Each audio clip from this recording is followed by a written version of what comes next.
दोस्तों नमस्कार। आज 6 जनवरी है और आज की तारीख तय थी अमित शाह के पटना पहुंचने की। बीजेपी के कद्दावर नेता बिहार के और पूर्व डिप्टी सीएम सुशील मोदी की जयंती समारोह में शामिल होना था, लेकिन बिहार में इस समय जो उठापटक मची हुई है उस वजह से अमित शाह ने दूरी बना ली। क्या वजह है कि अमित शाह पटना नहीं पहुंचे? क्या नीतीश कुमार से डरे हुए हैं अमित शाह, या अमित शाह भारतीय जनता पार्टी के बी टीम के जरिए नीतीश कुमार को ही खामोशी से खत्म करने का प्लान कर चुके हैं? ये दो प्रश्न आज हमारे सामने हैं और इसको विश्लेषित करेंगे। अंत तक बने रहिएगा। पहली बात तो यह कि अमित शाह ने दूरी क्यों बनाई, अचानक अमित शाह सीन से गायब क्यों हो गए, और वो अमित शाह जिनके सामने बिहार का इलेक्शन है और ये माना जाता है कि इलेक्शन मैनेजमेंट के विश्व गुरु है अमित शाह, चाणक्य कहा जाता है उनको, और उनके बारे में जुमला कहा जा सकता है कि जहां सरकार बनती है वहां तो हम मुख्यमंत्री बनाते ही हैं, और जहां बहुमत नहीं मिलता है वहां तो डेफिनेटली बनाते हैं। ये अमित शाह की अपनी स्टाइल है। महाराष्ट्र हो, मध्य प्रदेश हो, गोवा हो, ये तमाम ऐसे राज्य जहां पे बहुमत नहीं मिला लेकिन सरकार तो बीजेपी ने बनाई, अमित शाह ने बनाई। और अमित शाह के बारे में कहा जाता है कि वो सरकारें खरीदते हैं और डराते हैं, धमकाते हैं, वहां अटैची भी पहुंचती। ये सारी कुछ मीडिया में इस तरह की चर्चा होती है कि अमित शाह का यही काम है और यही उनके चाणक्य होने का असली पहचान है। बहरहाल अमित शाह जब इतने कद्दावर लीडर हैं और चाणक्य हैं तो नीतीश कुमार से आखिर क्यों डर गए? पटना क्यों नहीं गए जब पूर्व निर्धारित कार्यक्रम था? इसकी वजह क्या है? एक वजह तो यह हो सकती है कि अमित शाह जब पटना पहुंचते तो ऑब्वियस है पत्रकार उनसे सवाल पूछते ही, और एक बड़ा सवाल जिसका उत्तर उन्होंने मीडिया कॉन्क्लेव में नहीं दिया था कि ये सब चर्चा यहां नहीं होती है, पब्लिक फोरम पर नहीं होती है कि बिहार में मुख्यमंत्री कौन होगा अगला और किसके फेस पर चुनाव लड़ा जाएगा, तो पटना में जरूर यह सवाल होता और अमित शाह को यह कहना पड़ता कि अगला चुनाव एनडीए के फेस नीतीश कुमार होंगे और अगले मुख्यमंत्री नीतीश होंगे कि नहीं होंगे, ये तो बताना पड़ता। और यही बताना जो इसे नीतीश चाहते थे। नीतीश यही जानने के लिए, पब्लिकली ये सुनने के लिए नीतीश कुमार दिल्ली गए थे, इसलिए मुलाकातें उन्होंने चाही थी मोदी से, शाह से, जेपी नड्डा से, लेकिन उनको बेआबरू होकर के लौटना पड़ा।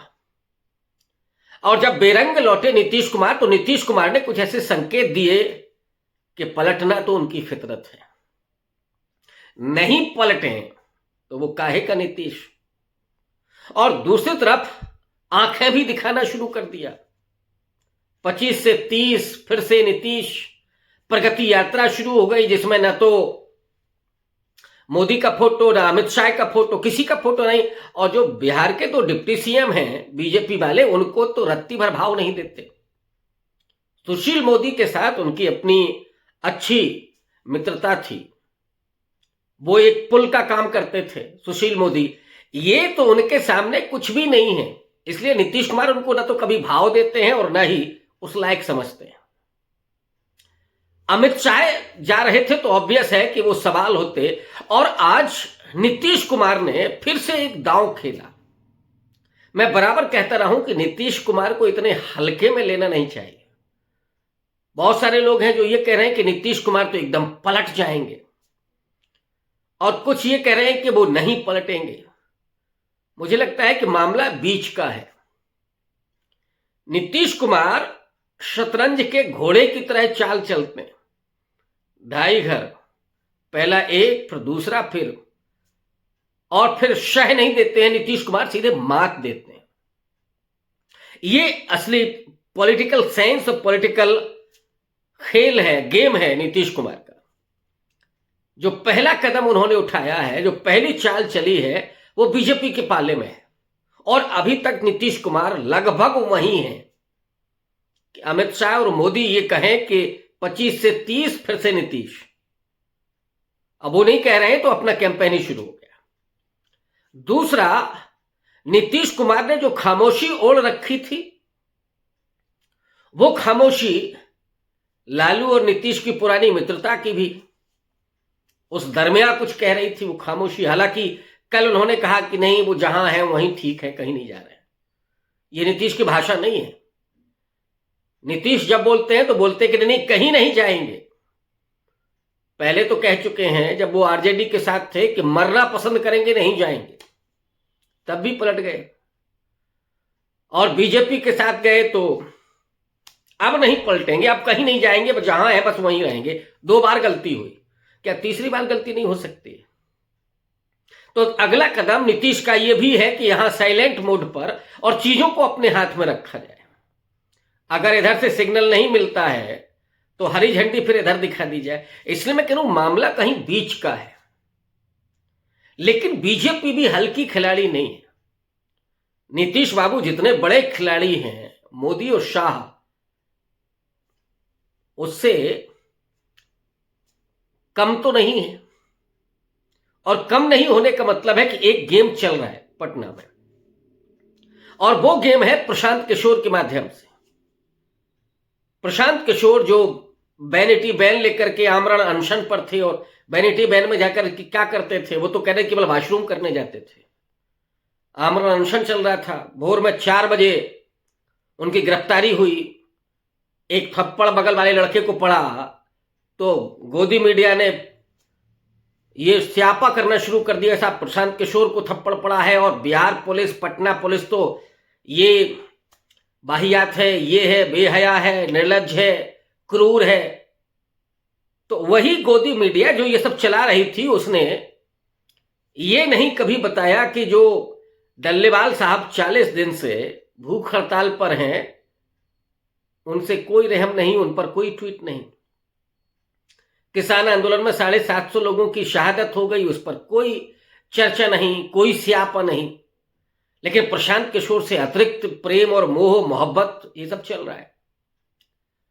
तो प्रशांत किशोर के बारे में जो पटना में गहमा गहमी है, और नीतीश कुमार भी उसको भांप रहे हैं, और तेजस्वी ने तो बहुत खुले तौर पर ऐलान कर दिया है कि वो असल में है क्या। बैन में, वैनिटी बैन में कौन रहता है? हीरो हीरोइन रहते हैं। और हीरो हीरोइन एक्शन कैसे करते हैं? डायरेक्टर के संकेत पर करते हैं। प्रोड्यूसर कोई होता है जो उनको फंड करता है। स्पष्ट आज कह दिया तेजस्वी ने कि वो बीजेपी की बी टीम की तरह काम कर रहे हैं। नीतीश बाबू वो कैसे चुप रह सकते थे? नीतीश कुमार ने आज जो बोला वैशाली में, वैशाली प्रगति यात्रा चल रही है, और वैशाली में जो उन्होंने बयान दिया है, वो बयान ऐसा है जिसको मैं कहता हूं ना कि नीतीश कुमार बिहार के बिस्मार्क हैं। 3 गेंद से खेलते हैं, एक गेंद हमेशा हवा में रहती है और 2 गेंद हाथ में रहती है। पहले तो ये कहा कि कहीं नहीं जा रहे हैं, वैशाली में ही स्टेटमेंट है। और लगे हाथ ये भी कह दिया कि अटल बिहारी वाजपेयी ने उन्हें मुख्यमंत्री बनाया था। अब इसकी मीनिंग क्या है? पॉलिटिक्स में बयान बहुत मायने रखता है, बहुत कुछ कहता है। अब अटल बिहारी वाजपेयी को गए हुए, गुजरे हुए भी समय हो गया।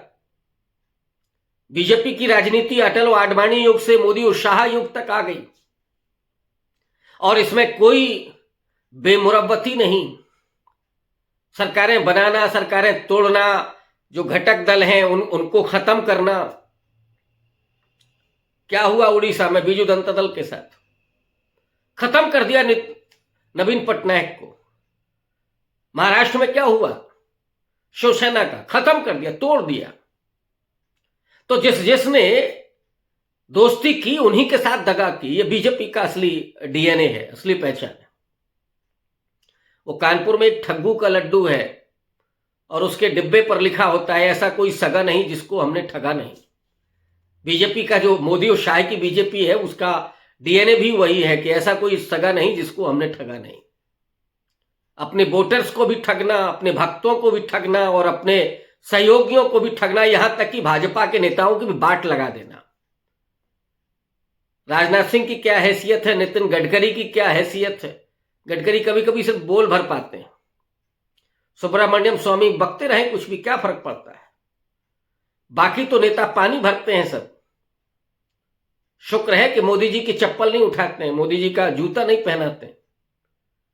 ये वो दौर नहीं है, अंदर खाने क्या करते होंगे वो नहीं पता है। लेकिन कभी कभी इस राजनीति में इस तरह की निर्लज्जता किसी अधिकारी ने और किसी नेता ने की, जूता जिसने उठाया उसका भी करियर खत्म हो गया, जूता जिसका उठाया गया वो भी लांछित हुआ। लेकिन मोदी और शाह के सामने मुंह से एक शब्द निकालने की हिम्मत नहीं है। तो वो बीजेपी है आज की। नीतीश कुमार को कैसे छोड़ देंगे? ये वो नीतीश कुमार हैं जो पिछले 20 साल से बीजेपी का मुख्यमंत्री नहीं बनने दे रहे।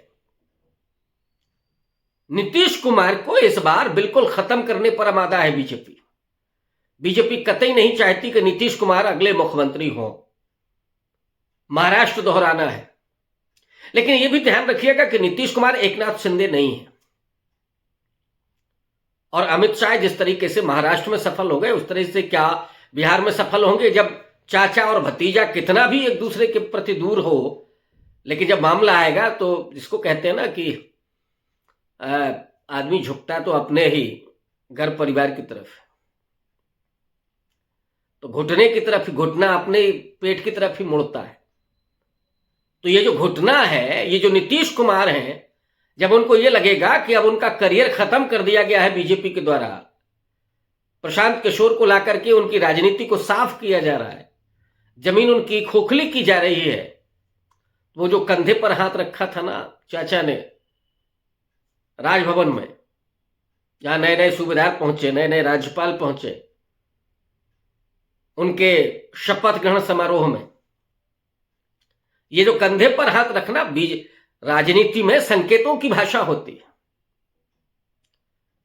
तो ये आश्वासन कि उत्तराधिकारी तो बेटा तुम ही होगे, भाजपा की तो दाल नहीं गलने देंगे। माने नीतीश कुमार ने ये तय कर चुके हैं कि अगर हम डूबेंगे तो सनम तुमको भी ले डूबेंगे।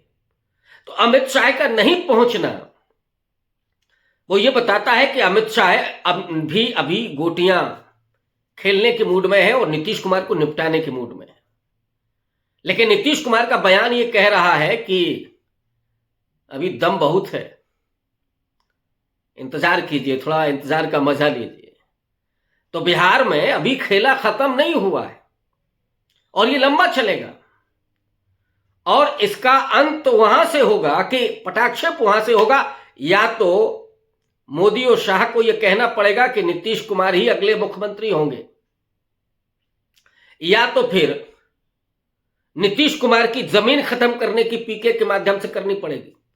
और पीके प्रशांत किशोर पांडे जो कर रहे हैं, आज उनको जमानत मिली, गिरफ्तारी हुई सुबह, पूरा ब्रांडिंग चल रही थी प्रशांत किशोर की अन्ना आंदोलन की तरह बिहार की राजनीति से नीतीश बाबू को खत्म करने की। फिर प्रशांत किशोर ने कहा कि हम जमानत नहीं लेंगे, हम जेल से ही आमरण अनशन करेंगे। कैमरे लगे रहे जेल की तरफ, प्रशांत किशोर की तरफ, और नीतीश बाबू इधर वैशाली की तरफ यात्रा पर। तो ये जो जमीन खत्म की जा रही है, और नीतीश कुमार को इतनी आसानी से न तो डराया जा सकता है और न ही खत्म किया जा सकता है। नीतीश कुमार अभी शाह और मात का गेम कि पहले शाह कौन देता है। अगर अमित शाह ने शाह दे दी तो मात नीतीश कुमार देंगे, इसमें कोई दो राय नहीं। इसलिए दिल थाम कर अभी बैठे रहिए। अभी ये चलेगा, कुछ समय और चलेगा मामला। अभी इस खेल का पटाक्षेप नहीं हुआ है। बिहार की राजनीति दुधारी तलवार पर चल रही है और इसीलिए तेजस्वी ने अपने आप को अलग किया है। वो कह रहे हैं कि चाचा तो टायर्ड हो चुके हैं, रिटायर्ड अफसर सरकार चला रहे हैं। तो अभी खेल खत्म हुआ नहीं है। सांसें थाम करके देखिए और यह भी देखिए कि अगर पटना गया तो दिल्ली भी नहीं बचेगा। बहुत शुक्रिया, धन्यवाद।